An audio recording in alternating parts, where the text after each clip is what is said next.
വടക്കഞ്ചേരി മണ്ണുത്തി ദേശീയപാതയിലെ കുഴി അടയ്ക്കാൻ പെരുമഴയത്ത് ടാറിങ് പന്തലാമ്പാടം പെട്രോൾ പമ്പിന് മുൻവശത്താണ് മഴയത്ത് റോഡ് ടാർ ചെയ്തത്. ദേശീയപാതയിലെ കുഴികൾക്കെതിരെ നാട്ടുകാർ നൽകിയ പരാതിയെ തുടർന്നാണ് കണ്ണിൽ പൊടിയിടൽ.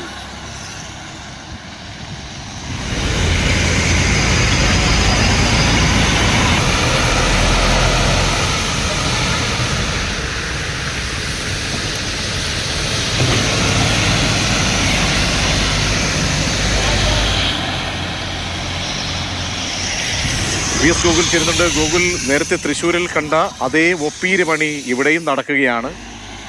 അതും ഈ മഴയത്ത്, പെരുമഴയത്ത് ഈ ടാർ ഇട്ടാലുള്ള സ്ഥിതി ആർക്കും മനസ്സിലാകുന്നതേ ഉള്ളൂ. ആളുകൾ ആരെങ്കിലും ഇടപെട്ടോ? ഇപ്പോഴും തുടരുകയാണോ ഗൂഗിൾ? വടക്കഞ്ചേരി മണ്ണുത്തി ദേശീയപാതയിലാണ് ഈ പന്തലാമ്പാടത്ത് ചില കുഴികൾ രൂപപ്പെട്ടു. ഈ കുഴികൾ അടയ്ക്കുകയാണ് ചെയ്തത്. അത് ഈ കുഴി അടച്ചത് ഈ പെരുമഴയത്ത് ടാർ ഉപയോഗിച്ച് എന്നുള്ളതാണ് ഇതിൽ ഏറ്റവും വിരോധാഭാസമായി നിൽക്കുന്നത്. കാരണം ഈ കുഴി നാട്ടുകാർ പലപ്പോഴും അവിടെ കുഴിയുണ്ട് എന്നൊക്കെ പരാതിപ്പെട്ടിരുന്നു.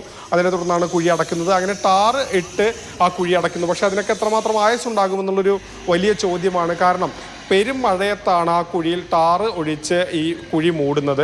അതുകൊണ്ട് പ്രത്യേകിച്ച് കാര്യമൊന്നും ഉണ്ടാകില്ല. പക്ഷേ ദേശീയപാത അതോറിറ്റി അല്ലെങ്കിൽ അതുമായി ബന്ധപ്പെട്ട് കരാർ കമ്പനിയൊക്കെ പറയുന്നത് അത് ഇത്തരത്തിൽ ഇത് ഒരു ശാശ്വത പരിഹാരം എന്നുള്ള നിലയിലല്ല, കുഴിയിൽ വീണ് അപകടമുണ്ടാകാതിരിക്കാനാണ് ഇത്തരത്തിൽ താൽക്കാലികമായി ഈ ടാർ ഉപയോഗിച്ച് ഈ കുഴികൾ മൂടുന്നതെന്നാണ്. പക്ഷേ അങ്ങനെയാണെങ്കിൽ തന്നെ അതിന് പുതിയ പല രീതികളുമുണ്ട്, പുതിയ പല ടാറിംഗ് രീതികളുമുണ്ട്. സാധാരണ ടാറിംഗ് രീതി അല്ലാതെ കോൾഡ് മിക്സ് പോലുള്ള പല പ്രയോഗങ്ങളും അല്ലെങ്കിൽ പല രീതികളും ഇത്തരത്തിൽ ഈ മഴക്കാലത്തും ഉപയോഗിക്കാൻ പറ്റുന്ന അല്ലെങ്കിൽ ഈ റോഡുകളിൽ അറ്റകുറ്റപ്പണിയായി നടത്താൻ കഴിയുന്ന കാര്യങ്ങളെല്ലാം ഉണ്ട്. പക്ഷേ അത്തരത്തിലുള്ളൊരു ടാറിംഗ് അല്ല ഇവിടെ ഉണ്ടായിട്ടുള്ളതെന്നാണ് നമ്മൾ മനസ്സിലാക്കുന്നത്.